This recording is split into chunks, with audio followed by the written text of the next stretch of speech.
উপবিষ্ট আছেন কাতার বিএনপির সিনিয়র নেতৃবৃন্দ এবং আমার সামনে উপস্থিত আছেন বিভিন্ন এলাকা থেকে অনেক কষ্ট করে আজকে নিজেদের কাজকর্ম রেখে আপনারা আজকের এই অনুষ্ঠানকে সফল করার জন্য একত্রিত হয়েছেন।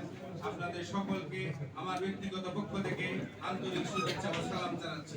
প্রিয় ভাইয়েরা, আজকে বাংলাদেশে যেভাবে জুলুম নির্যাতন হচ্ছে, সেই জুলুম নির্যাতনের বিরুদ্ধে বাংলাদেশের প্রত্যেকটি এলাকায় আমাদের নেতা কর্মীরা সংগঠিত হচ্ছে। তাই ধারাবাহিকতায় কাতার বিএনপি একটি যুগান্তকারী সিদ্ধান্ত নিয়েছে যে কাতারে 30টির অধিক থানা কমিটি করার জন্য।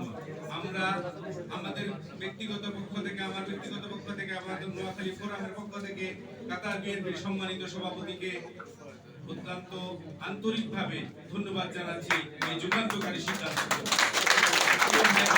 আগামী দিনে এই কমিটির মাধ্যমে আমরা বাংলাদেশে একটি সুষ্ঠু নির্বাচন করব, যাতে করে দিনের ভোট রাতে না হয়।